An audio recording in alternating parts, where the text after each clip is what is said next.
আল্লাহ আমারে মনে করাই দিছে, আনিস আমি তোমাকে সৃষ্টি করেছি। 2 নম্বর আল্লাহ আমাকে বলতেছে, আনিস তোমার অন্তরের গভীরে যেই কথা আসা যাওয়া করে কল্পনাগুলোও আমি জানি। 3 নম্বর তোমার রক্তের শিরা উপশিরায় আমি আল্লাহ তাআলা তার চাইতে বেশি কাছে আছি। এবার 4 নম্বরে আল্লাহ বলেন, ইয ইয়াতালাক্কাল মুতালাক্কিয়ানে আনিল ইয়ামিনি ওয়া আনিশ শিমালি কাঈদ। আল্লাহ বলে, বান্দা 4 নম্বরে মনে রেখো 24 ঘন্টা তোমার ডানে এবং বামে আমার 2 জন ফেরেশতা আছে। আছে? কথা বলে না? আছে তো? ওরা লিখছে।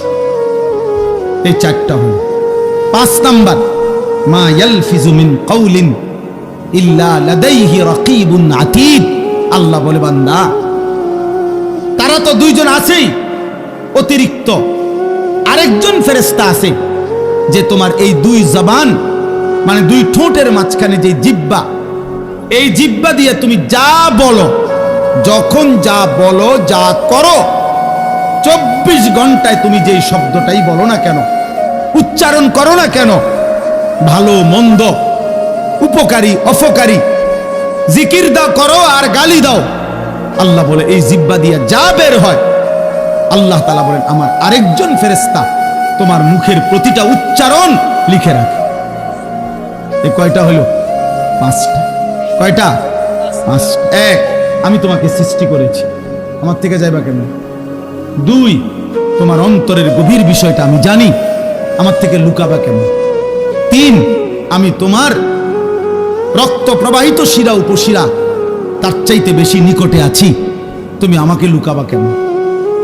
4, আমার 2 জন ফেরেশতা 24 ঘন্টা তোমার পাশে আছে, তুমি তাদের ফাঁকি দিবা কেন? 5, আমার একজন ফেরেশতা তোমার জবানের সমস্ত উচ্চারণ লিখে রাখতেছে, তাকে আড়াল করবা কেন? এবার আল্লাহ বলেন, শেষ কথা হলো এই, আল্লাহ তাআলা বলেন, ওয়াজাআত সাকরাতুল মাউত বিল হক। বান্দা এই আমি দেখতেছি, আমি জানি, আমি তোমার কাছে আছি, আমার 2 জন ফেরেশতা, আমার একজন পৃথক জবানের কথা লেখার ফেরেশতা, এই পুরা তত্ত্বাবধানের ভিতরেই আমি আল্লাহ তোমারে জানিয়ে দিলাম, তুমি কাজে লাগাও বা নষ্ট করো হায়াতটাকে, আমল করো কিংবা নাফরমানি করো, আনুগত্য করো আর অবাধ্যতা করো, তুমি মনে রাখো এই অবস্থাতেই একদিন তোমার ওয়াজাআত সাকরাতুল মাউত বিল হক, সত্য সত্য কাজে লাগাও আর বরবাদ করো, একদিন সত্যি সত্যি তোমার মৃত্যু যন্ত্রণা চলে আসবে, মৃত্যুর সময় হয়ে যাবে। আর প্রত্যেক মানুষের মৃত্যুর সময় সর্বপ্রথম তার একটা মৃত্যুর যন্ত্রণা শুরু হয়, এটারে সাকরাতুল মাউত বলে। এরপরে আজরাইল আইসা মালাকুল মউত তার জান কবজ করে, জান কবজের আগেই তার একটা মৃত্যুর যন্ত্রণা হয়। আল্লাহ বলে, যালিকা মা কুনতা মিনহু তাহিদ। এই মৃত্যু যন্ত্রণা থেকেই বান্দা, এই মৃত্যু থেকে তুমি গত 40 বছর, 30 বছর, 60 বছর পলায়ন করতে চেয়েছিলে, কিন্তু সেই মৃত্যু যন্ত্রণা শুরু হবে। মৃত্যুর সময় আসবেই আসবে, হাসলেও মরে যাবা, কাঁদলেও মরে যাবা, সুখে থাকলেও মরে যাবা, দুঃখে থাকলেও মরে যাবা, রাজপ্রাসাদের অট্টালিকায় থাকলেও মরে যাবা, জীর্ণ কুঠির কুড়ে ঘরে থাকলেও মরে যাবা। জীবনে কোনোদিন দুঃখ যদি না পাও তবুও মরে যাইবা, জীবনে কোনোদিন সুখও যদি না পাও তবুও মরে যাবা, কোনোদিন যদি না হাসো তাইলেও মৃত্যু হবে, কোনোদিন যদি না কাঁদো তাইলেও মৃত্যু হবে। 7টা মহাদেশের মালিক হলেও মরে যাবে, কোনো কিছুর মালিক না হলেও মরে যাবে। প্রিয় বন্ধু, শুধু মৃত্যু না ভাইয়া, একটা সাংঘাতিক কথা, এই শেষ কথাটা মনোযোগ দিয়ে শুনেন। সাকরাতুল মাউত মৃত্যু যন্ত্রণা, প্রত্যেক মানুষের মৃত্যুর যন্ত্রণা হবে, এটা আল্লাহর ফয়সালা। সে নবী হোক, উম্মত হোক, পৃথিবীর সর্বশ্রেষ্ঠ নেককার হোক আর পৃথিবীর সর্বশ্রেষ্ঠ কাফের হোক, নাফরমান হোক, মৃত্যু যন্ত্রণা সবার হবে। তিনি নবী হন আর উম্মত হন, মৃত্যু যন্ত্রণা সবার হবে। আমাদের প্রিয় নবী সাল্লাল্লাহু আলাইহি ওয়াসাল্লামেরও সাকরাতুল মাউত মৃত্যু যন্ত্রণা ছিল, বিশুদ্ধ হাদিসের মধ্যে আছে। ইমানদারেরও মৃত্যু যন্ত্রণা হয়, নাফরমানেরও মৃত্যু যন্ত্রণা হয়।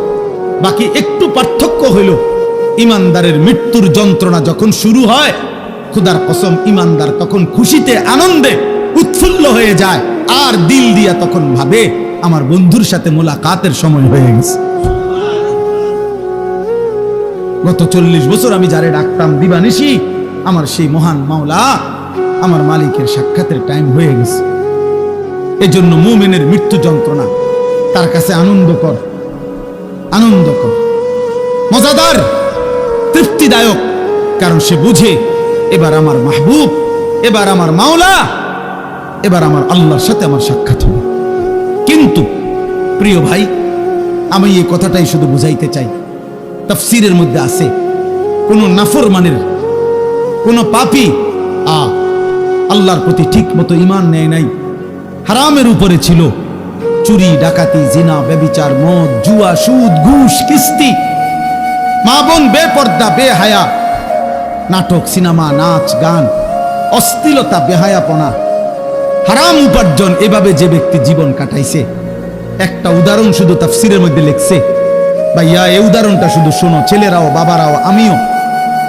এই পৃথিবীতে যদি কেউ, কিতাবে লিখছে যে 900 বছর একটানা, মনে করেন কেউ পৃথিবীতে হায়াত পাইছে 900 বছর, এই 900 বছর সে আল্লাহর নাফরমানি করছে, আল্লাহর অবাধ্যতা করে গেছে। কিন্তু 900 বছরে 1 সেকেন্ড কোনোদিন তার কষ্ট হয় নাই, কোনোদিন সে কোনো দুঃখ, কষ্ট, বেদনা পায় নাই। মনে করেন, ধরে নেন 900 বছরে কোনোদিন কষ্ট কাকে বলে, দুঃখ কাকে বলে, যন্ত্রণা কাকে বলে সে বুঝে নাই, সে বুঝে নাই। খোদার কসম, তাফসীরের মধ্যে লিখছে, এমন ব্যক্তি 900 বছর টানা নাফরমানি করে কিন্তু কোনোদিন যে এক বিন্দু কষ্ট পায় নাই, ওই ব্যক্তিরও 900 বছর পরে যখন মৃত্যুর যন্ত্রণা শুরু হবে, আল্লাহর কসম,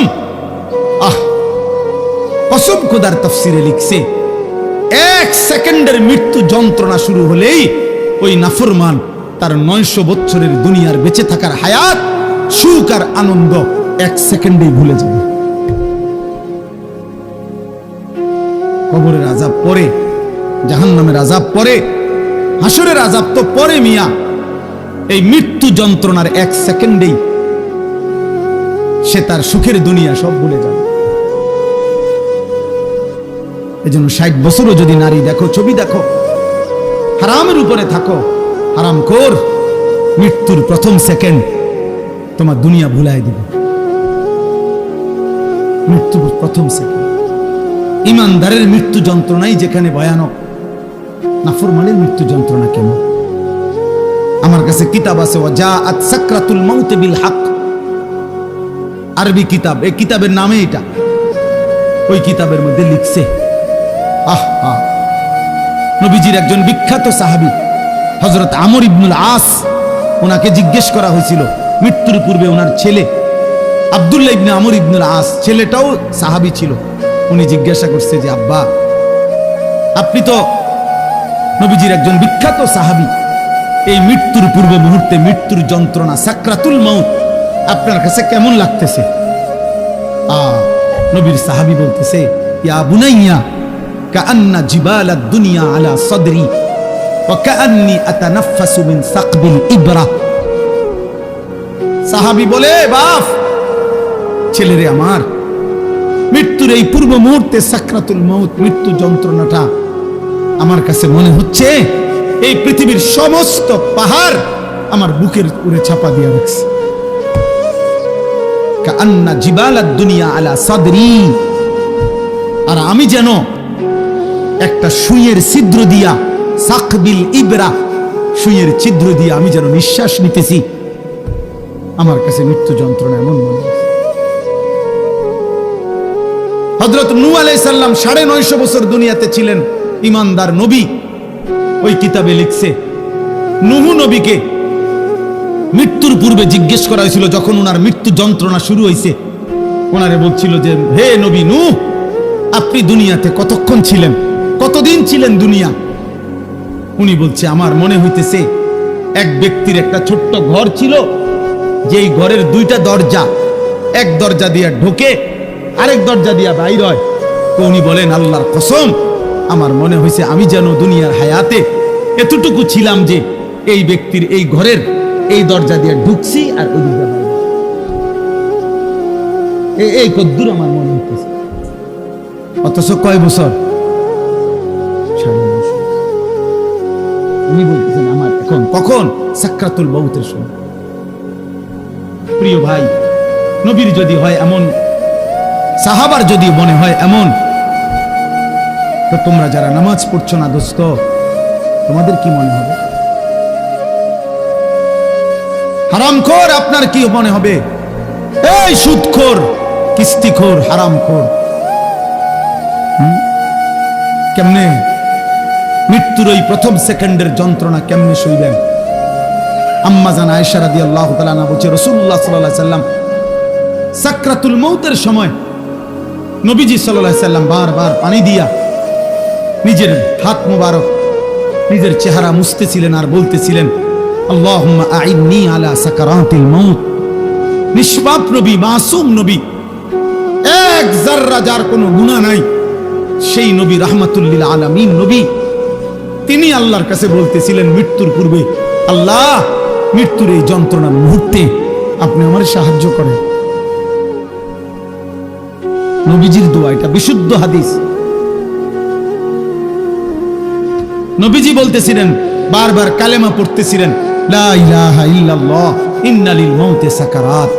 আল্লাহ আপনি ছাড়া কোনো ইলাহ নাই, আল্লাহ মৃত্যুর বড় যন্ত্রণা, মাওলা মৃত্যুর বড় যন্ত্রণা। আপনি কি, আমাদের কি হবে ভাইয়া? এই শেষ আমার কথা, শেষ আমার চাচারা, বাবারা, হ্যাঁ আপনার আমল আপনি ঠিক করেন। 60 বছর বিড়ি খাইতে খাইতে কবরে যাইবেন, একটা গরু জবাই করিয়া গেরাম খাবাইয়া আপনারে বেহেশত দিয়ে দিব। হ্যাঁ হ্যাঁ 41 দিনের দিন গেরাম খাবাইয়া 3 গরুর রূপে বর করে আপনি বেহেশতে যাইবেন গা? কি ভাবছেন চাচা? মস্কারি নাকি? আখেরাত মস্কারি, আখেরাত খামখেয়ালি। আপনার 60 বছরের সুদ, আপনার 60 বছরের কিস্তি, আপনার 60 বছরের বিড়ি, আপনার 60 বছরের গালি, আপনার 60 বছরের টেলিভিশনের নাচ গান, আপনার 60 বছরের নাটক সিনেমা দেখা, আপনার 60 বছরের চা দোকানের আড্ডা, 40 দিন পরে মানুষ 200 মেহমানদারি কইরা খালাস, কুল্লু খালাস। খামখেয়ালি, হ্যাঁ খামখেয়ালি মনে করছেন। আখেরাত, আখেরাতকে আমরা খামখেয়ালি মনে করছি। অসুবিধা নাই মানে ওটা মনে করছে, অসুবিধা নাই, আমার ফুতাইতে আছে, গরু জবাই করে গেরাম খাবাইব। হ্যাঁ গরুর ফিডও বার করে উনি ব্যস্ত যাবো না। হ্যাঁ হ্যাঁ গরুর পিঠে করে বেহেশতে চলে যাবেন। দয়া করে ভাবতে শিখেন, দয়া করে ভাবতে শিখেন, দয়া করে ভাবতে শিখেন। আপনার ঈমান, আপনার আমল, আপনার সেজদা। আমি প্রত্যেক দিন বলি, আজকে ওই শেষ কথা বলে গেলাম। আমি অসংখ্যবার এই কথা বলি যে বাপ ভাই, দুনিয়ার ঘর আমনে একা না হইল, আমনে পুরা শেষ করতে না পারলো অসুবিধা নাই, যে দূর পারেন রাইখা যান, বাকিরা আইসা করবে। হয়তো দাদা বিট বাঁধা গেছে, বাফে আইসা হয়তো ছাদ ডালাই দিছে, এরপরে ফুতে আইসা চারিদিকের ইট গাইথা রুম দরজা জানালা সব ঠিকঠাক করে এখন থাকে। এরকম হইতে পারে যে 3 পুরুষ মিল্লা একটা বাড়ি হয়তো ঠিক করছে, মাটির উপরে দুনিয়ার ঘর তো এটা সাজাইতে পারে এমন। কিন্তু আমার শেষ কথা, কবর নামের ওই ঘর, মাটির নিচের যেই ঘর, আপনার ঘর যদি আপনি না সাজাইয়া যান, খোদার কসম আপনার ফুত নাতি সাজাবেন। আল্লাহ তাআলা বলছেন এটা এক মানুষের উপরে সবচেয়ে বড় শাস্তি। 2টা থাপ্পড় দেওয়া তেমন কিছু না, একটু পরে ডইল্লা স্বাভাবিক হয়ে যায়। 2টা ঘুষি দিলেও তেমন কিছু হয় না, একটু ব্যথা লাগছে আর একটু পরে ডইল্লা ডাইল্লা স্বাভাবিক হয়ে যায়। কিন্তু গুনার রাস্তায় অনবরত চলতে থাকে, কেউ তারে পিছন দিয়ে ডাকেও না, কেউ তাকে ফেরাইতেও চায় না, এমনকি আল্লাহও না তারে আর ফেরাবে। এজন্য আমরা খুতবা পড়ি যে নবী সাল্লাল্লাহু আলাইহি সাল্লামের শেখানো খুতবা সব হুজুররা পড়ে দেন, মান ইয়াহদিহিল্লাহু ফালা মুদিল্লা লাহু ওয়া মান ইউদ্লিলহু ফালা হাদিয়া। এই ওয়াজের শুরুতে এটা পড়ে দেখেন না? অর্থ হলো আল্লাহ যাকে হেদায়েত দেয় তাকে কেউ পথভ্রষ্ট করতে পারবে না, আল্লাহ যাকে গুমরাহ পথ হারা করে দেয় তাকে কেউ হেদায়েত দিতে পারে। আব্দুল কাদের জিলানী রে বাইকটা যদি বড়ি বানায় দেয়, বাইজিদ বুস্তামিরে যদি বাইকটা তারা যদি ট্যাবলেট বানায় দেয়, এই জন্য ভাইয়া এটা খুব গুরুত্বপূর্ণ যে আমার যেন এমন মুসিবত না হয় জীবনে, গুনাহকে এত লম্বা করতে নাই যার কারণে আল্লাহ তাআলা দিল শক্ত করে দিয়েছে। ফাকাসাত কুলুবুহুম, আল্লাহ তাআলা বলেন আমার বান্দা দীর্ঘদিন গুনাহ করছিল, নাফরমানি, তো আমি একদিন তার অন্তর পাথরের মতো শক্ত বানিয়ে দেব। ফাকাসাত কুলুবুহুম, শক্ত বানিয়ে দেব। এবার আর কোনোভাবে এই দিলের মধ্যে এক বিন্দু পরিমাণ নিজের পরিণতি হবে কি, নিজের যাবে কোথায়, এটা আর ভুলে গেছে। এটা বহুত বড় মুসিবত। নুওয়াল্লিহি মা তাওয়াল্লা ওয়া নুসলিহি জাহান্নাম। আল্লাহ তাআলা বলেন আমার রাসূলের বিরুদ্ধে যে চলে এবং আমার মুমিনদের পথের উল্টো যে চলে, রব্বুল আলামিন বলেন একদিন আমি তাকে উল্টো পথেই চালাইতে থাকি। বেশি দিন আমার উল্টা চলতে চলতে রাসূলের একদিন আমি তাকে উল্টো পথেই চালাই, আর এই উল্টো পথেই একদিন তাকে আমি জাহান্নামে ফেলে দেব। আর কোনদিন ফিরবার কথাও মনে পড়বে না। আহ আহ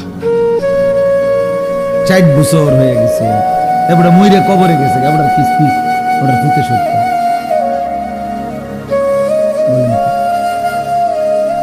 বুঝেন না এমনি কথা? ওনার ব্যাংকের লোন ওনার ফুটে সত্য, মৃত্যু পর্যন্ত কোনদিন মনে হয়েছিল না কেমনি মনে হয় কিস্তি না চলে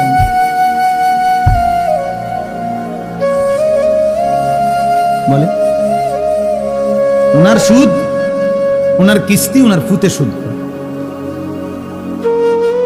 স্বামী মারা গেছে, বউয়ে আমি জানি এরকম খবর, বউয়ে বাজারে দোকানদারদের কাছে আইটা স্বামীর সুদের টিয়াও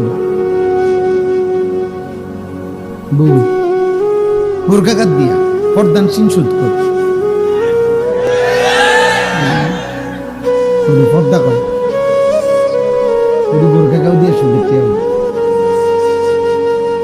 আস্তাগফিরুল্লাহ, আস্তাগফিরুল্লাহ, আস্তাগফিরুল্লাহ। পর্দার কোনো দোষ নাই, বোরখারও কোনো দোষ নাই, দোষ হলো তোমার আখলাকে, দোষ তোমার আখলাক।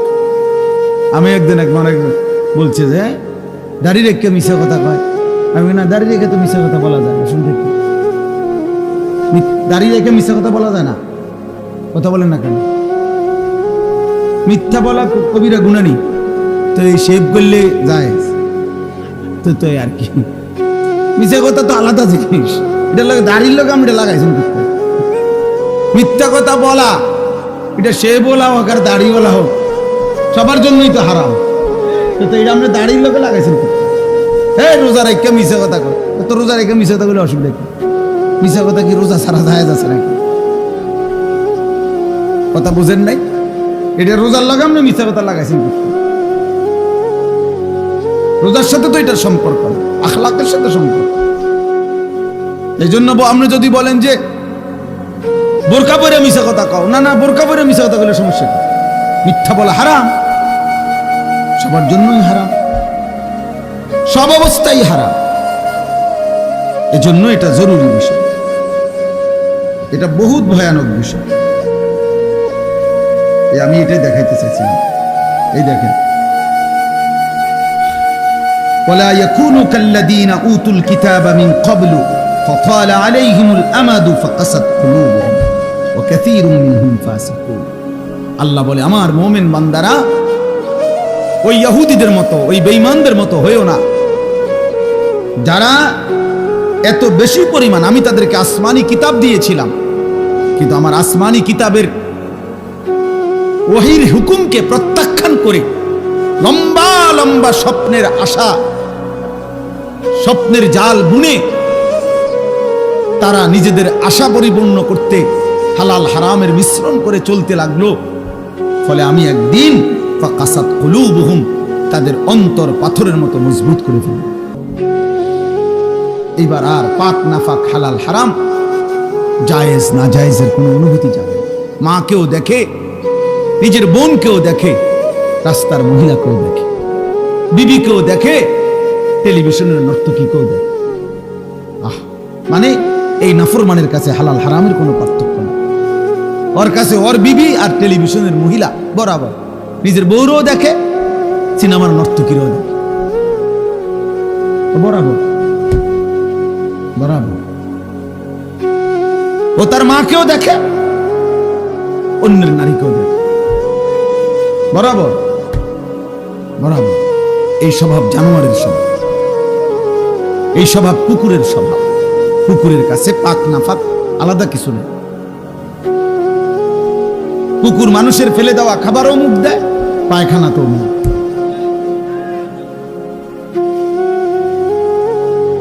এজন্য পাপীর স্বভাব মূলত কুকুরের স্বভাব। কুকুর উচ্ছিষ্ট ফেলে দেওয়া জিনিসে মুখ দেয়।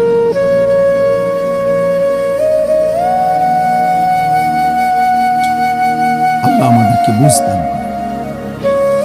দোস্ত। এই জন্য আমি বলতেছিলাম আল্লাহর কথা মনোযোগ দিয়ে শুনবার, দিল দিয়ে। গাফেল হইলে, অমনোযোগী হইলে, দিলটা উল্টাইয়া ফেললে মুশকিল। আল্লাহ নবী সাল্লাল্লাহু আলাইহি ওয়াসাল্লাম বলছেন, ইন্না কুলুবাল ইবাদ বাইনা ইসবাআইন মিন আসাবি'ir রহমান ইউকাল্লিবুহু কাইফা ইয়াশা। নবী সাল্লাল্লাহু আলাইহি ওয়াসাল্লাম বলেন, প্রত্যেক মানুষের অন্তর আল্লাহ তাআলার কুদরতি দুইটি আঙ্গুলের মাঝখানে, আল্লাহর কুদরতি আঙ্গুলের মাঝে। প্রত্যেক মানুষের দিল, আল্লাহ নবী সাল্লাল্লাহু আলাইহি ওয়াসাল্লাম বলেন, ইউকাল্লিবুহু কাইফা ইয়াশা।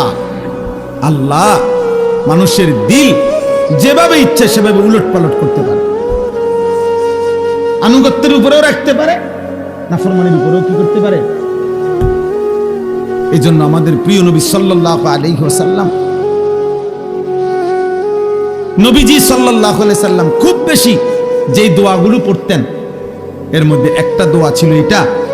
নবীজি বেশি বেশি এই দোয়াটা পড়তেন, ইয়া মুকাল্লিবাল কুলুব সাব্বিত কলবি আলা দীনিক। হে অন্তর সমূহের পরিবর্তনকারী, উলটপালটকারী আল্লাহ, আমার অন্তরটা, আমার দিলটা আপনার দ্বীনের উপরে মজবুত রাখেন। আমি যেন ঘুম যেতেও আপনাকে মনে রাখি, আমি যেন ঘুম থেকে উঠেও আপনাকে মনে রাখি, আমি যেন আপনাকে ভুলে না যাই, আপনাকে ভুলে না যাই। আমি যেন আপনাকে ঘুমাবার আগেও মনে রাখি, ঘুমাতে উঠেও। এই জন্য নবী সাল্লাল্লাহু আলাইহি ওয়াসাল্লাম ঘুম যেতেও দোয়া করতেন, ঘুম থেকে উঠেও দোয়া করতেন। কি আল্লাহুম্মা বিসমিকা আমুতু ওয়া আহয়া। আবার ঘুম থেকে উঠে বলতেন, আলহামদুলিল্লাহিল্লাযী আহয়ানা বা'দা মা আমাতানা ওয়া ইলাইহিন নুশুর। খাবারের শুরুতে আল্লাহর নাম নিতেন, তো খাবার শেষ করেও আল্লাহর নাম। বাথরুমে ঢুকতেও আল্লাহর নাম নিতেন, তো বের হয়েও আল্লাহর নাম। প্রত্যেকটা নড়াচড়াতে ওয়া আলা জুনুবিহিম, আল্লাহ বলছে মুমিন প্রতিটা নড়াচড়ায় তুমি তোমার মালিকের নাম নাও। ওয়া আলা জুনুবিহিম অর্থ পার্শ্ব পরিবর্তন, কারো ওঠে বদলতে বদলতে। অর্থাৎ কেউ যদি এই কোমর এদিকে ফিরায়, এমন করি না আমরা, আল্লাহ, তো এরকম কোমর বদলাইতে গেল আল্লাহ, এদিকে ফিরল আল্লাহ। ওয়া আলা জুনুব, আল্লাহ চায় বান্দা এভাবে আমার নাম নাও। আমার শায়েখ আল্লামা মুফতি মুশতাকুর নবী কাসিম, আমি হুজুরে বহু দেখছি, ওনার সাথে আমি লম্বা লম্বা পথ সফর করছি। রাত্রিবেলা সারা রাত গাড়িতে ছিলাম। গাড়ি যতবারই ব্রেক দেয়, যতক্ষণই ধাক্কা খায় গাড়িতে, একটু ধাক্কা খাইলেই ওনার সাথে সাথে উনি সুবহানাল্লাহ আলহামদুলিল্লাহ কোনো না কোনো একটা তাসবিহ করে। আল্লাহর নাম অটোমেটিকলি যেন মুখ থেকে বের হচ্ছে। রাসূলুল্লাহ সাল্লাল্লাহু আলাইহি ওয়াসাল্লাম আম্মা জান আয়েশা রাদিয়াল্লাহু তাআলা আনহা বলেন, কানা রাসূলুল্লাহ সাল্লাল্লাহু আলাইহি ওয়াসাল্লাম ইয়াযকুরুল্লাহ আলা কুল্লি আহয়ানিহি। রাসূলুল্লাহ সাল্লাল্লাহু আলাইহি ওয়াসাল্লাম সর্বদাই আল্লাহ পাকের জিকির করতেন, আল্লাহকে ডাকতেন।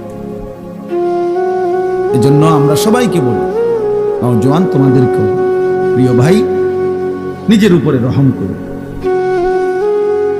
একটা 24 ঘন্টার দিন তোমার জীবন থেকে পার হইলে তোমার সময় বদলে যায়, তোমার হায়াতের কিছুটা পরিবর্তন হয়। 12 বছর বয়সে তুমি যেমন ছিলা, আজ 16 বছরে তুমি তেমন না, আর একটু মজবুত হয়েছে, আর একটু শক্তিশালী হয়েছে। তাহলে অতএব প্রতি সেকেন্ড, প্রতি ঘন্টা আমরা অনুভব না করলেও আমাদের পরিবর্তন হয়। জিন্দিগির তো পরিবর্তন হয়, শরীর স্বাস্থ্যের তো পরিবর্তন হয়, কিন্তু ঈমান আমলের কি হাল? ঈমান আমলের কি হাল? প্রতিদিন একই রকম, প্রতি বছর একই রকম, প্রতি সপ্তাহ একই রকম। এটা দুর্ভাগ্য ছাড়া আর কিছু না। একদিন সুখে কিংবা দুঃখে, আনন্দ কিংবা বেদনায়, হাসি কিংবা কান্নায় আমরা কিন্তু কবরে চলে যেতে হবে।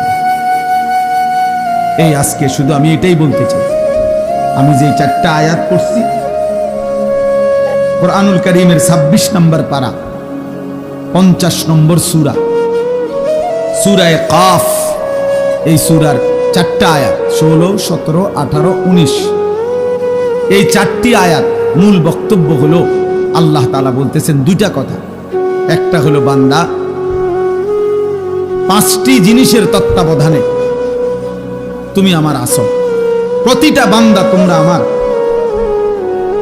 5টি জিনিসের তত্ত্বাবধানে আছো, নিয়ন্ত্রণে। এটা একটা কথা আল্লাহ বলছেন এখানে।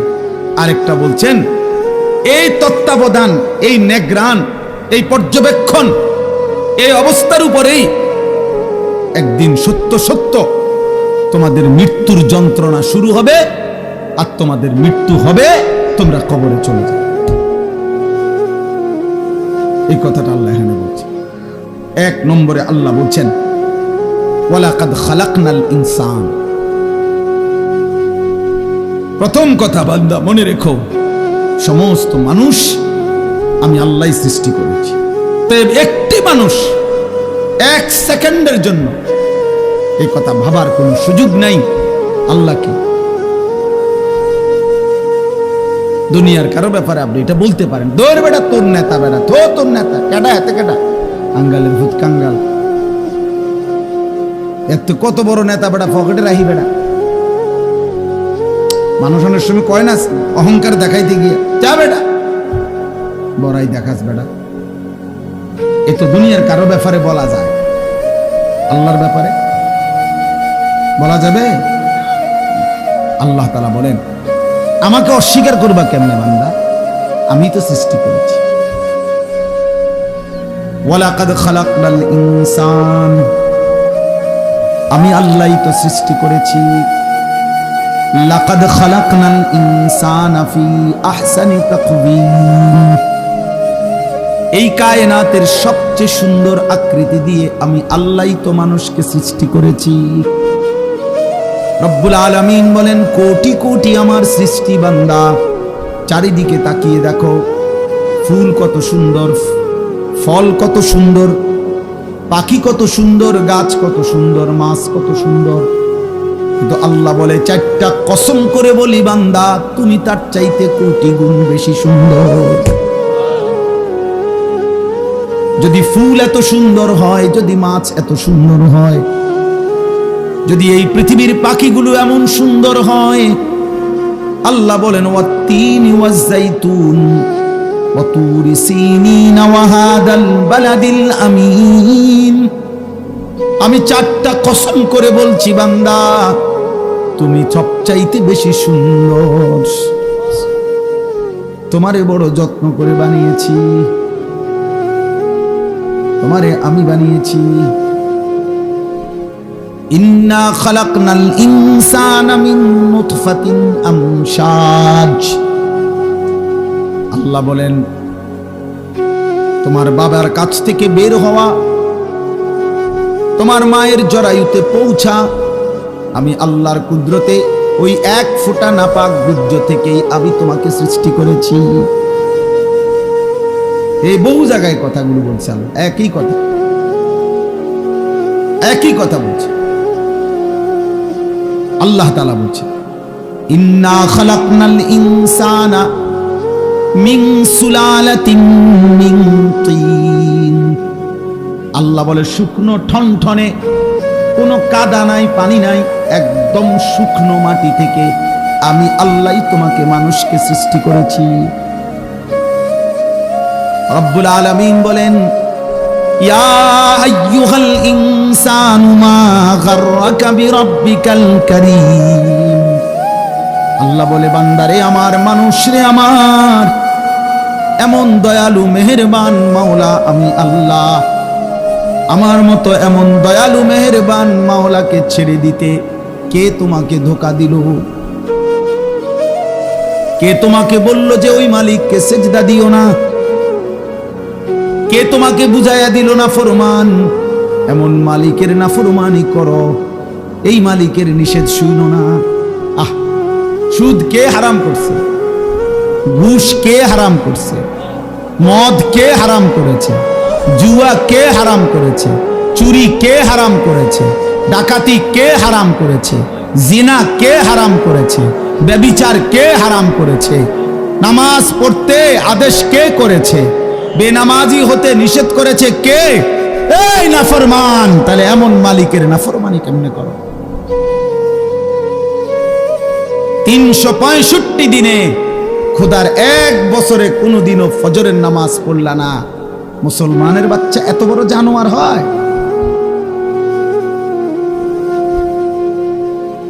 হ্যাঁ, মুসলমানের ঘরে এত বড় হাইওয়ান থাকে? তুমি মুসলমান, তুমি মুসলমান। 30 বছর মুসলমান সুদ খায়। মুসলমান প্রতিদিন ওজনে কম দেয়। মুসলমান সারা রাত নর্তকী দেখে, উলঙ্গ ছবি দেখে। মুসলমানের যুবক প্রতিদিন জিনার ব্যভিচার তালাশ করে। এই মুসলমান।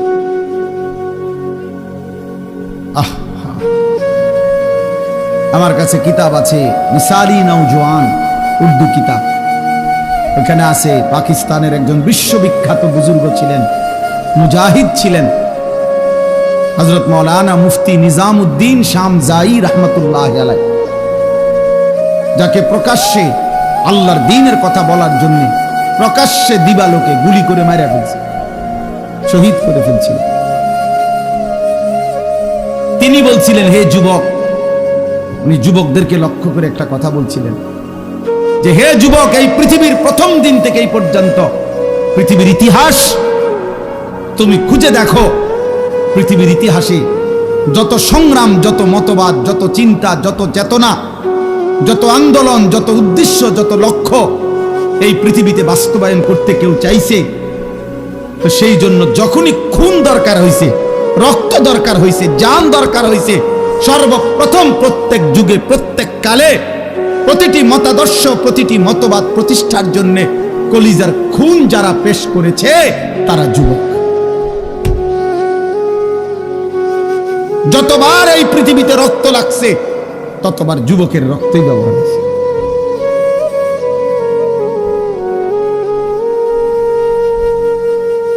নওজোয়ানের রক্তই খুনি ব্যবহার। এই জন্য যুবকের রক্ত বড় দাম, যুবকের ঘন্টার বড় দাম, যুবকের সেকেন্ড বড় দাম। আল্লাহ বলছেন, আমি ওকে নিজে শক্তি দিছি। আল্লাহুল্লাযী খালাকাকুম মিন দুআফিন। আল্লাহ বলছে, আমি তোমাকে প্রথম সৃষ্টি করেছি দুর্বল শিশু। সুম্মা জাআলা মিন বাদি দুআফিন কুওয়া। সেই দুর্বল শরীরে আমি আল্লাহই দিয়েছি শক্তি, যৌবন। সুম্মা জাআলা মিন বাদি কুওয়াতিন দুফান ওয়া শাইবা, আবার সেই শক্তি সামর্থ্যবান শরীরে আমি আল্লাহ আবার দিয়েছি দুর্বলতা এবং বৃদ্ধ। এই জন্য নওজোয়ান, কথা তো ছিল তোমরা ইসলামের জন্য লড়বা, কথা তো ছিল তোমরা আল্লাহর দ্বীনের জন্য কথা বলবা।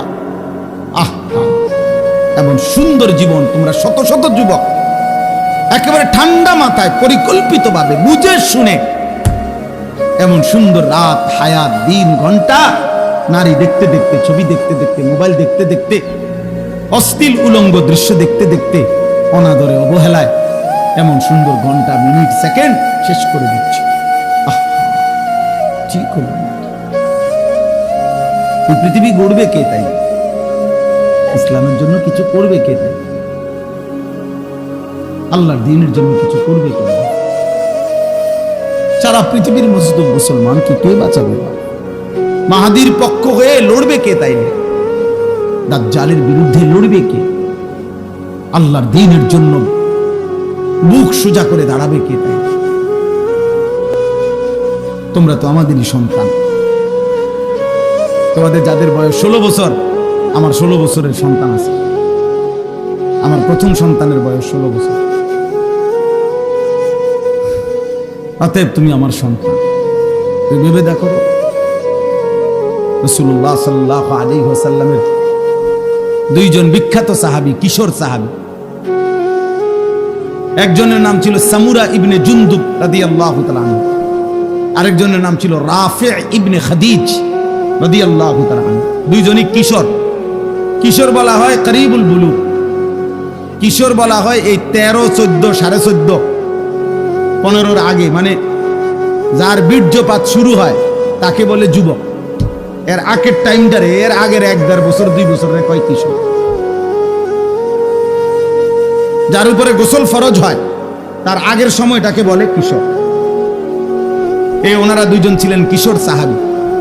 বদরের যুদ্ধের দিন দুইজনেই ওনারা যুদ্ধের ময়দানে, তো রাফে দুইজনেই আসছে লাইনে, কিন্তু রাফে ইবনে খাদিজ উনি একটু চালাকি করে লাইনে যখন দাঁড়াইছে, তো বৃদ্ধাঙ্গুলির মধ্যে, সরাসরি হাদিসে আছে, বৃদ্ধাঙ্গুলির মধ্যে উনি একটু ভর দিয়া নিজের লম্বা দেখাইছে, ফলে উনার অনুমতি হয়ে গেছে ওই সাইজ দেখা, দেহে লম্বা আছে, ঠিক আছে, সমস্যা নাই, এখন লগে মিলে।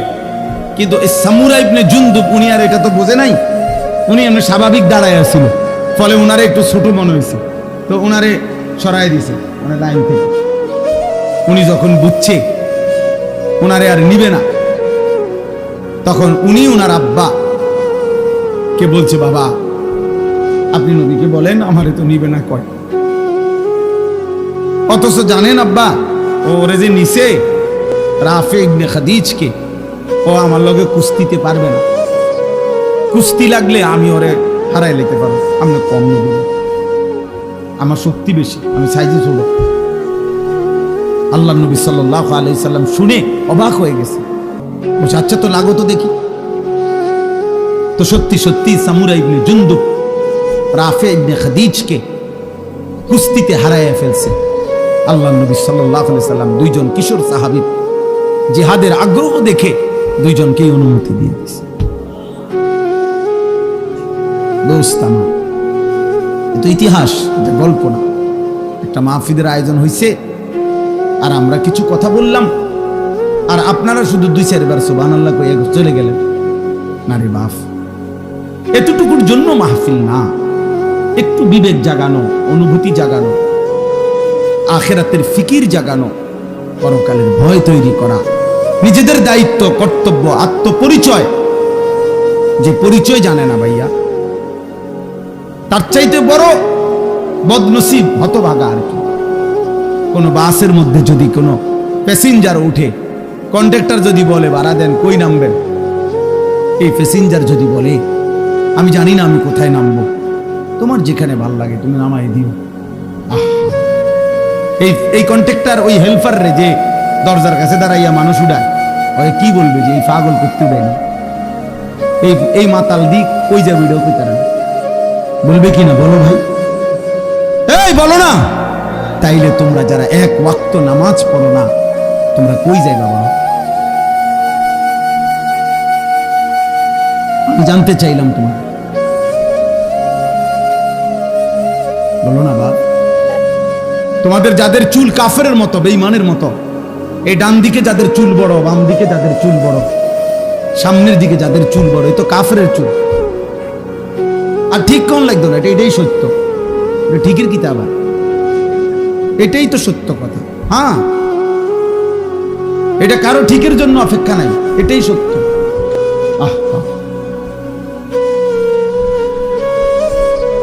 বলো ভাই, তুমি কোথায় যাবা এই চুলের ফ্যাশন নিয়ে? টার্গেট কি? মানে টার্গেট কি? কোন নারীকে দেখানো? তা আমরা পাঞ্জাবি টুপি পরে আমাদের কি বিবি মিলে নাই? এই পৃথিবীর টুপি দাড়িওয়ালা তাহলে বিয়ে করে নাই? তো তুমি কোন দিকে যাচ্ছ আমার দোস্ত? বলো প্রিয় ভাই, বলো। যাদের শরীর নাফাক, পেশাব পায়খানা করে ঠিক মতো টয়লেট পেপারও ব্যবহার করো না, পাক নাফাকের, বিশেষ করে পেশাব করে যারা পাক নাফাকের ধার ধারো না, এই নাপাক শরীর নিয়ে তুমি কোথায় যাবা ভাইয়া? টার্গেট কি? কোথায় থামবা? আজকের রাত যে তুমি সারা রাত মোবাইলে ছবি দেখা রাত 2টায় ঘুমায় গেলা, ছবি দেখতে দেখতে, উলঙ্গ নাচ দেখতে দেখতে, এক সময় ক্লান্তিতে তোমার যে ঘুম চলে আসছে, এই ঘুম যদি আর না ভাঙে,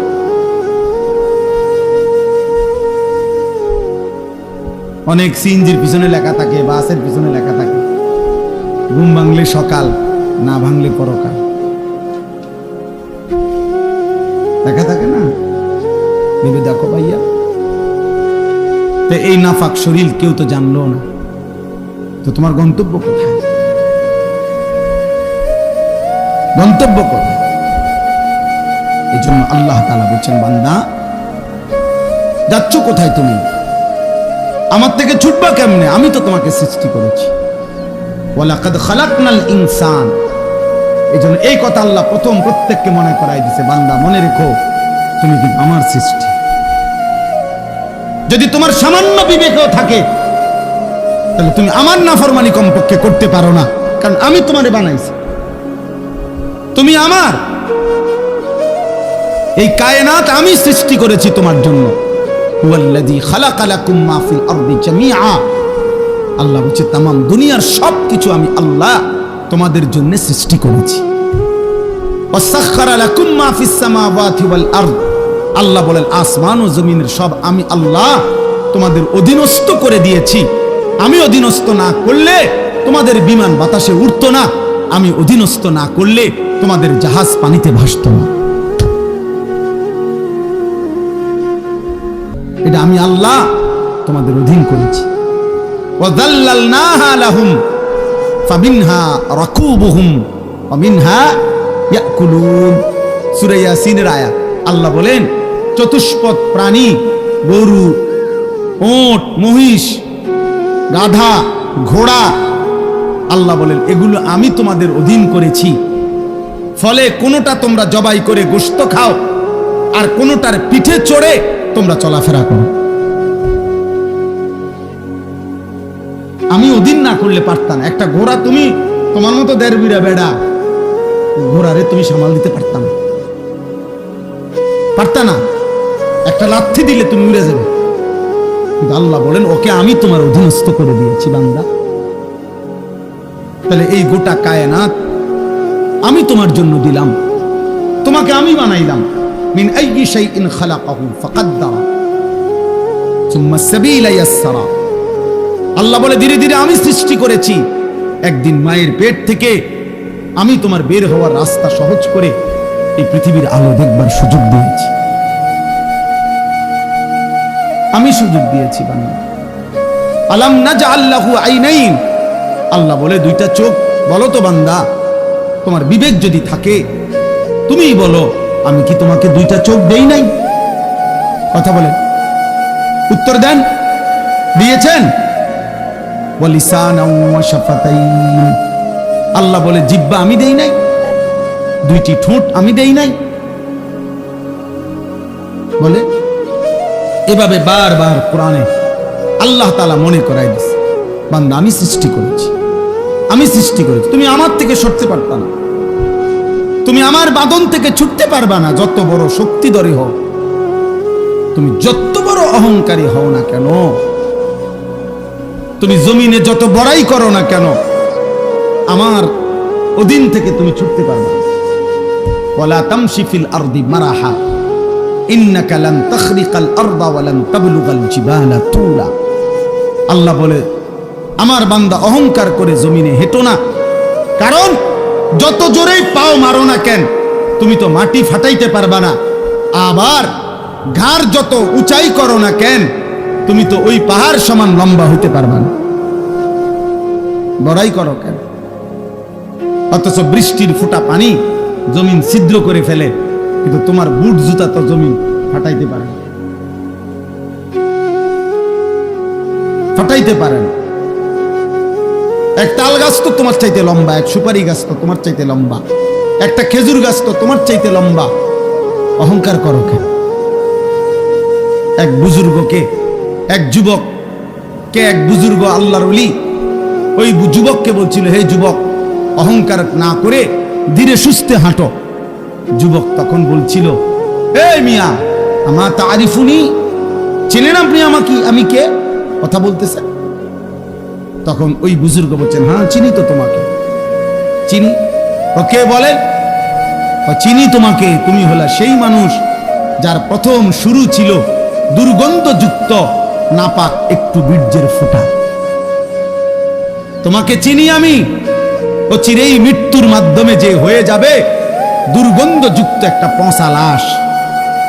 তোমাকে চিনি আমি, যে এই হায়াতটুকু নিজের পেটে প্রতিদিন চলাফেরা করতেছে, বহন করছে কিছু নাফাক পায়খানা। এই হলে তুমি। বড়াই করছো কেন? তোমার আমি চিনি না?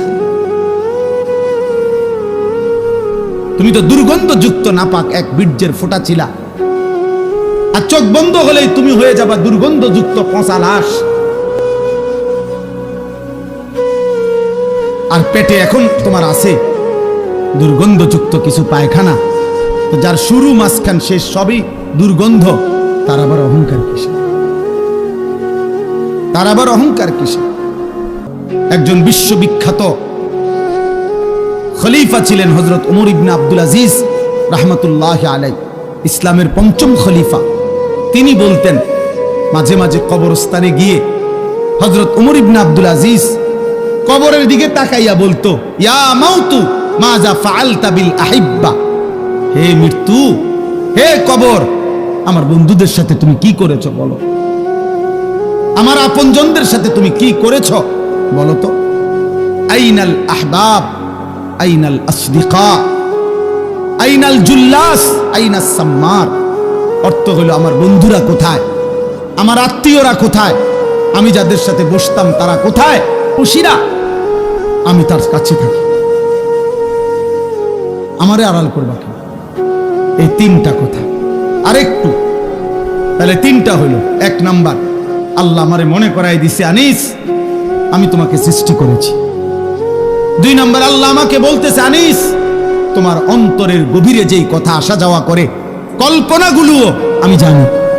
তিন নাম্বার, তোমার রক্তের শিরা উপশিরায় আমি আল্লাহ তাআলা তার চাইতে বেশি কাছে আছি।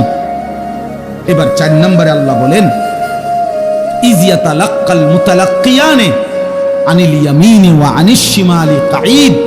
আল্লাহ বলে, বান্দা 4 নম্বরে মনে রেখো, 24 ঘন্টা তোমার ডানে এবং বামে আমার দুইজন ফেরেশতা আছে। আছে? কথা বলে না? আছে তো? ওরা লিখছে। এই 4টা হলো।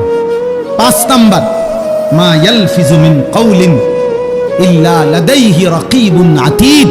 আল্লাহ বলে, বান্দা তারা তো দুইজন আছেই, অতিরিক্ত আরেকজন ফেরেশতা আছে যে তোমার এই দুই জবান, মানে দুই ঠোঁটের মাঝখানে যে জিহ্বা, এই জিহ্বা দিয়ে তুমি যা বলো, যখন যা বলো, যা করো, 24 ঘন্টায় তুমি যেই শব্দটাই বলো না কেন, উচ্চারণ করো না কেন, ভালো মন্দ, উপকারী অপকারী, জিকির দাও করো আর গালি দাও।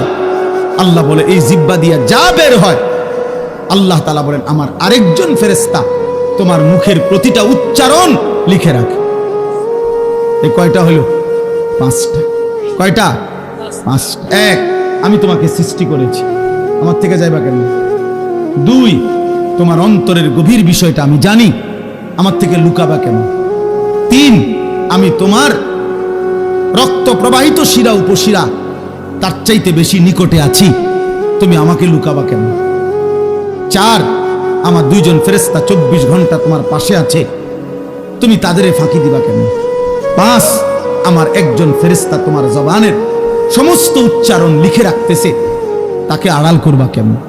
এবার আল্লাহ বলেন শেষ কথা হলো এই, আল্লাহ তাআলা বলেন ওয়াজাআত সাকরাতুল মাউত বিল হক। বান্দা, এই আমি দেখতেছি, আমি জানি, আমি তোমার কাছে আছি, আমার 2 জন ফেরেশতা, আমার একজন পৃথক জবানের কথা লেখার ফেরেশতা, এই পুরা তত্ত্বাবধানের ভিতরেই আমি আল্লাহ তোমারে জানিয়ে দিলাম, তুমি কাজে লাগাও বা নষ্ট করো হায়াতটাকে, আমল করো কিংবা নাফরমানি করো, আনুগত্য করো আর অবাধ্যতা করো, তুমি মনে রাখো এই অবস্থাতেই একদিন তোমার ওয়াজাআত সাকরাতুল মাউত বিল হক, সত্য সত্য কাজে লাগাও আর বরবাদ করো, একদিন সত্যি সত্যি তোমার মৃত্যু যন্ত্রণা চলে আসবে, মৃত্যুর সময় হয়ে যাবে। আর প্রত্যেক মানুষের মৃত্যুর সময় সর্বপ্রথম তার একটা মৃত্যুর যন্ত্রণা শুরু হয়, এটারে সাকরাতুল মাউত বলে। এরপরে আজরাইল আইসা মালাকুল মউত তার জান কবজ করে, জান কবজের আগেই তার একটা মৃত্যুর যন্ত্রণা হয়। আল্লাহ বলে যালিকা মা কুনতা মিনহু তাহিদ, এই মৃত্যু যন্ত্রণা থেকেই বান্দা, এই মৃত্যু থেকে তুমি গত 40 বছর 30 বছর 60 বছর পলায়ন করতে চেয়েছিলে, কিন্তু সেই মৃত্যু যন্ত্রণা শুরু হবে, মৃত্যুর সময় আসবেই আসবে। হাসলেও মরে যাবা, কাঁদলেও মরে যাবা, সুখে থাকলেও মরে যাবা, দুঃখে থাকলেও মরে যাবা, রাজপ্রাসাদের অট্টালিকায় থাকলেও মরে যাবা, জীর্ণ কুঠির কুড়ে ঘরে থাকলেও মরে যাবা। জীবনে কোনোদিন দুঃখ যদি না পাও তবুও মরে যাইবা, জীবনে কোনোদিন সুখও যদি না পাও তবুও মরে যাবা, কোনোদিন যদি না হাসো তাইলেও মৃত্যু হবে, কোনোদিন যদি না কাঁদো তাইলেও মৃত্যু হবে। 7টা মহাদেশের মালিক হলেও মরে যাবে, কোনো কিছুর মালিক না হলেও মরে যাবে। প্রিয় বন্ধু, শুধু মৃত্যু না ভাইয়া, একটা সাংঘাতিক কথা, এই শেষ কথাটা মনোযোগ দিয়ে শুনেন। সাকরাতুল মাউত মৃত্যু যন্ত্রণা, প্রত্যেক মানুষের মৃত্যুর যন্ত্রণা হবে, এটা আল্লাহর ফয়সালা। সে নবী হোক, উম্মত হোক, পৃথিবীর সর্বশ্রেষ্ঠ নেককার হোক আর পৃথিবীর সর্বশ্রেষ্ঠ কাফের হোক, নাফরমান হোক, মৃত্যু যন্ত্রণা সবার হবে। তিনি নবী হন আর উম্মত হন, মৃত্যু যন্ত্রণা সবার হবে। আমাদের প্রিয় নবী সাল্লাল্লাহু আলাইহি ওয়াসাল্লামেরও সাকরাতুল মাউত মৃত্যু যন্ত্রণা ছিল, বিশুদ্ধ হাদিসের মধ্যে আছে। ইমানদারেরও মৃত্যু যন্ত্রণা হয়, নাফরমানেরও মৃত্যু যন্ত্রণা হয়। বাকি একটু পার্থক্য হইল, ইমানদারের মৃত্যুর যন্ত্রণা যখন শুরু হয়, খোদার কসম ইমানদার তখন খুশিতে আনন্দে উৎফুল্ল হয়ে যায়, আর দিল দিয়া তখন ভাবে আমার বন্ধুর সাথে মোলাকাতের সময় হয়ে গেছে। গত 40 বছর আমি যারে ডাকতাম দিবানিশি, আমার সেই মহান মাওলা, আমার মালিকের সাক্ষাতের টাইম হয়ে গেছে। এজন্য মুমিনের মৃত্যু যন্ত্রণা তার কাছে আনন্দকর, আনন্দকর, মজাদার, তৃপ্তিদায়ক, কারণ সে বুঝে এবার আমার মাহবুব, এবার আমার মাওলা, এবার আমার আল্লাহর সাথে আমার সাক্ষাৎ হবে।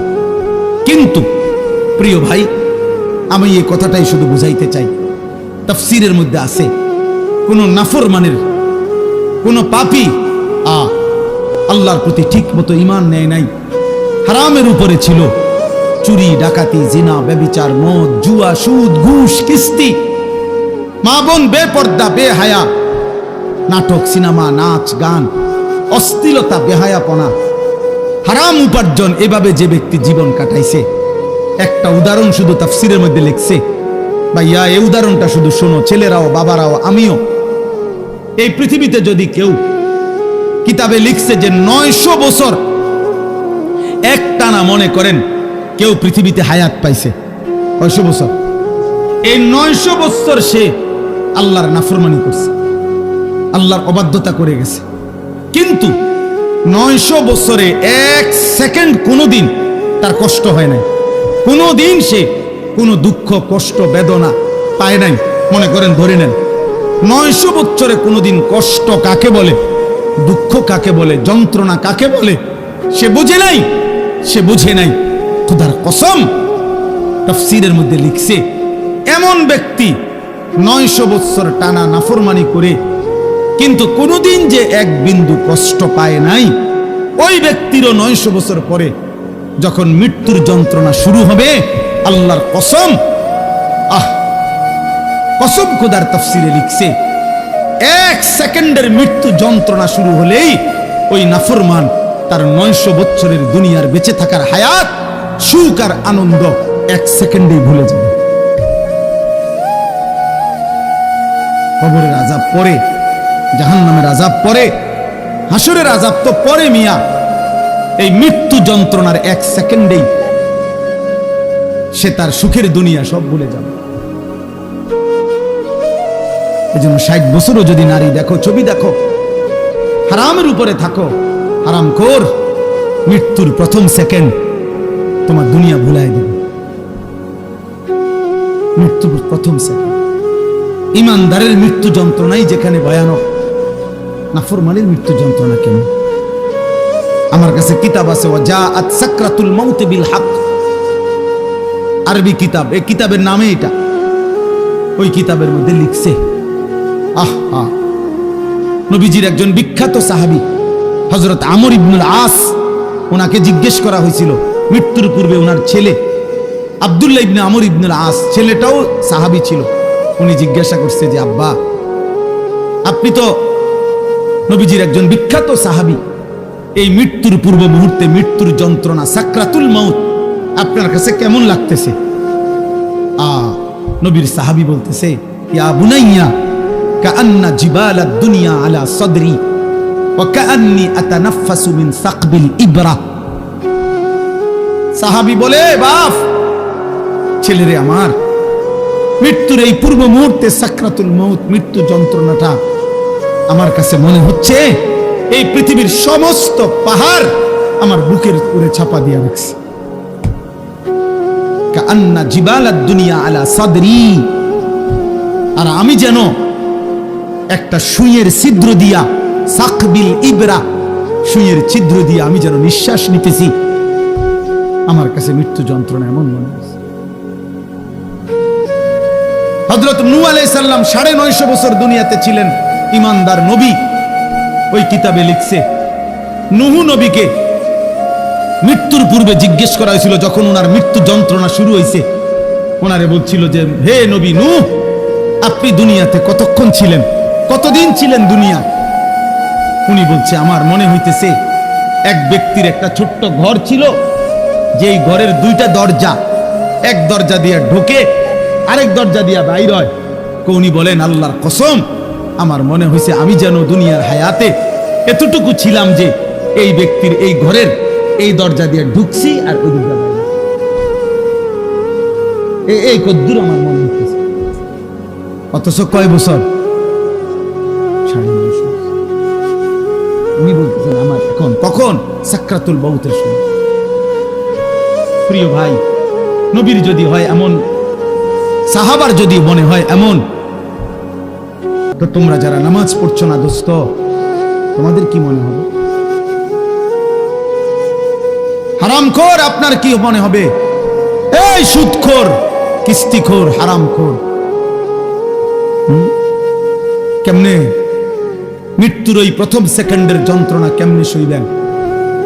আম্মা জান আয়েশা রাদিয়াল্লাহু তাআলা আনহা বলছে, রাসূলুল্লাহ সাল্লাল্লাহু আলাইহি সাল্লাম সাকরাতুল মাউতের সময় নবীজি সাল্লাল্লাহু আলাইহি সাল্লাম বারবার পানি দিয়া নিজের হাত মুবারক, নিজের চেহারা মুছতেছিলেন আর বলতেছিলেন, আল্লাহুম্মা আইন্নি আলা সাকারাতিল মাউত।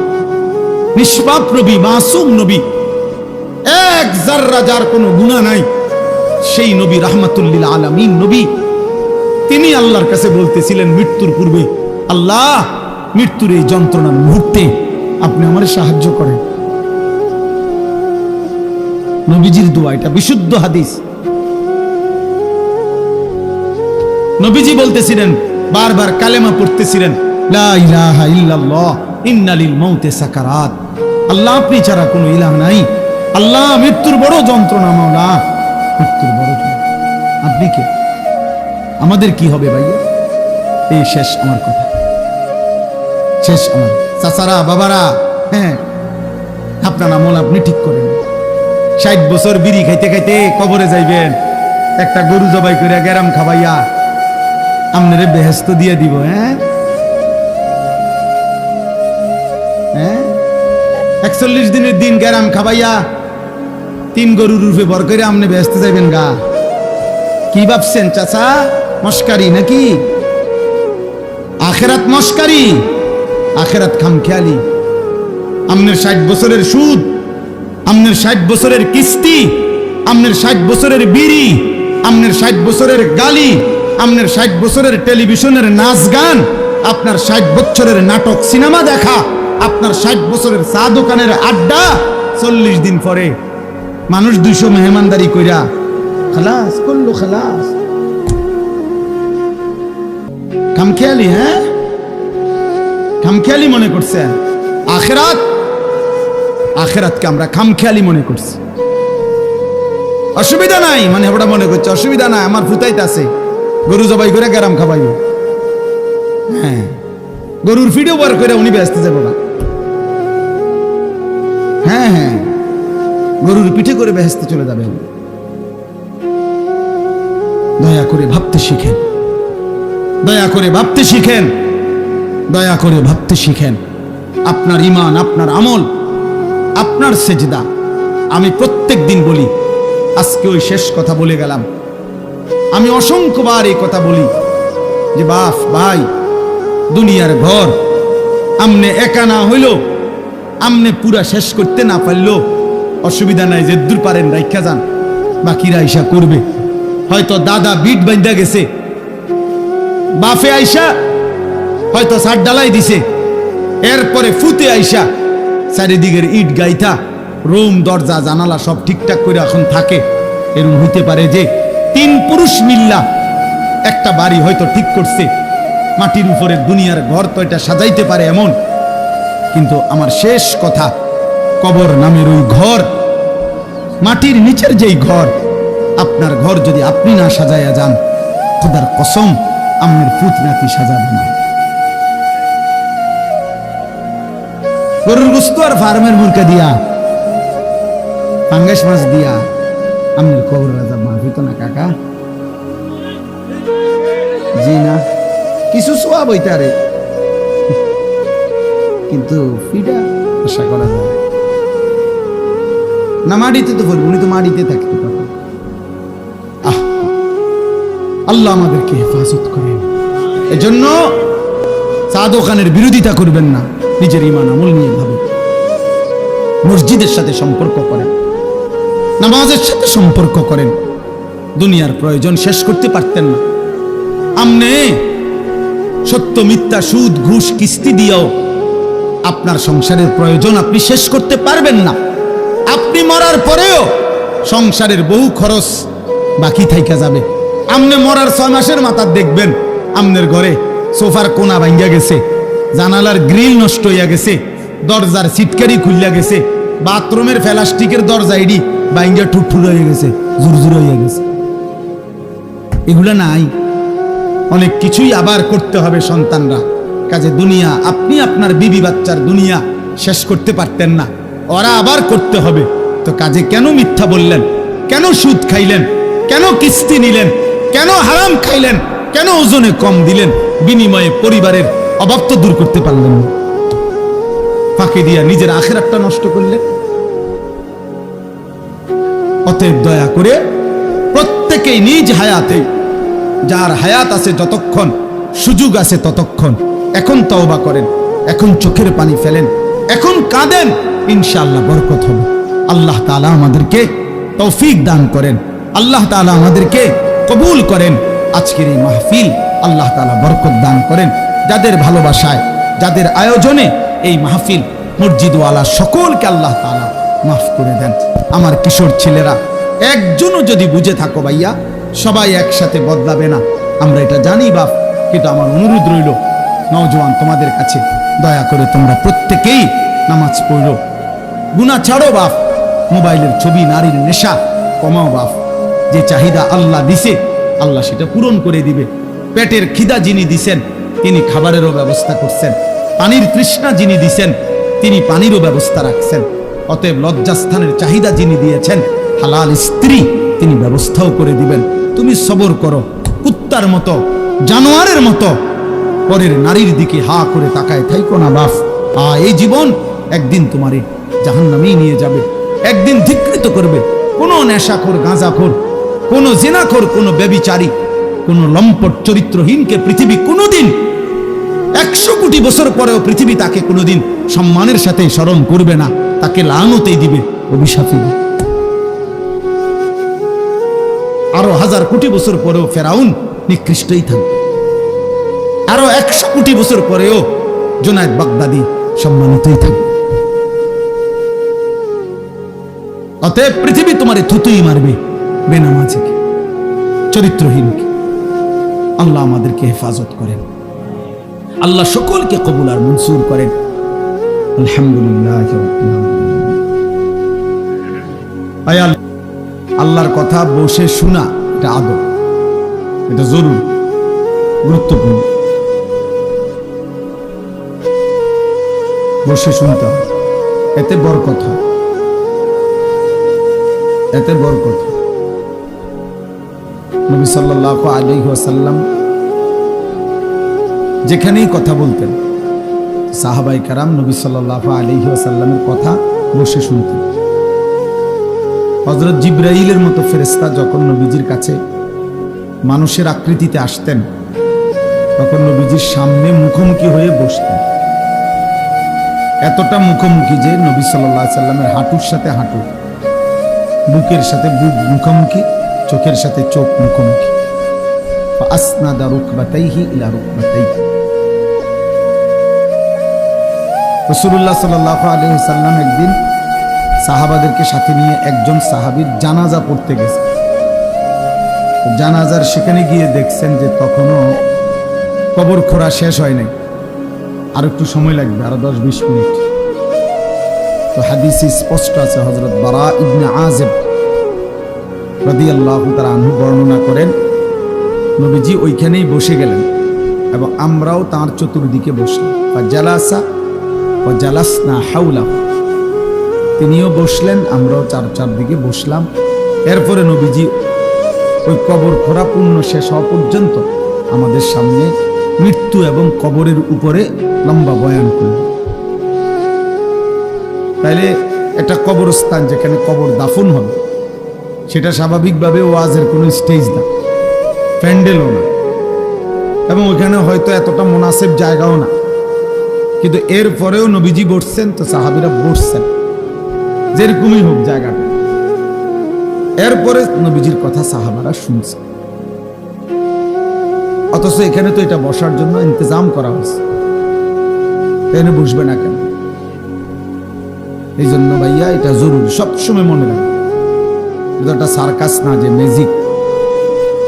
কিছুক্ষণ দেখে গেলাম আগের দিনে বাজারে বাজারে যে ওষুধ বেচত ক্যাম্বাসাররা, ওই মানুষ চারদিকে ঘিরাও দিয়ে দাঁড়াইতো, মাঝখান দিয়ে ওষুধ বেচত, গান গাইত। আমার ছোট্টবেলায় মনে আছে, একবারে 2-3-তে পড়ি যে সময়, প্রাইমারি। আমার বোনের বাড়িতে গেলে, আমার বোন জামাই বাজারের বড় ব্যবসায়ী ছিল, তো মাঝে মধ্যে এগুলা যে ক্যাম্বাসাররা ওষুধ বেছে এগুলা শুনতে যাইতাম, ছোট ছিলাম। তো বলতো যে এখনই গান শুরু হবে, আপনারা মনোযোগ দিয়ে গান শুনেন।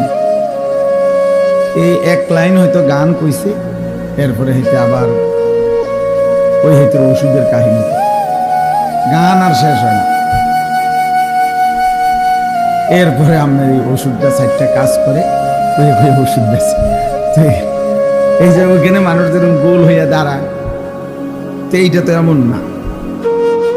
এই জন্য ভাই আল্লাহর কথা মনোযোগ দিয়ে বসে শুনতে, সবসময় মনে রাখতে হবে, কোনো গাফেল মানুষ, অমনোযোগী, আল্লাহর কথা তার কলিজায় পৌঁছায়।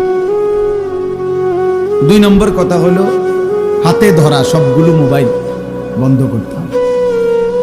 একজনও, ছোট বড়, জওয়ান বুড়া, হুজুর পাবলিক, টুপিওয়ালা টুপি ছাড়া কেউই মোবাইল হাতে ধরে ভিডিও বা রেকর্ড করা যাবে। আমি নয়তো উঠাই দেব, দমক দেব, আপনি শরম পাইবেন, শক্ত দমক দেব। আর যদি নিজে চলে যায় সমস্যা নাই, আমাদের পক্ষ থেকে কোনো, যে কেউ চলে গেলে সমস্যা নেই। আমার এটা তো কোনো নির্বাচনী জনসভা না, আর আমি কোনো প্রার্থীও না, আমার কোনো মার্কা নেই। অতএব আমি জনসমর্থন দিয়ে কি করি? অনেক মানুষ হইলেও সমস্যা নাই, কম হইলেও সমস্যা নেই। আল্লাহর কথা একজনের জন্য যে পরিমাণ গুরুত্ব, 1,00,000 জনের জন্য সেই পরিমাণই গুরুত্ব, বরাবর সমান গুরুত্ব। নবী সাল্লাল্লাহু আলাইহি ওয়াসাল্লাম একজনকেও কালেমার দাওয়াত দিয়েছেন, 1000 জনকেও দাওয়াত দিয়েছেন। এজন্য ভাই, একটা ছেলে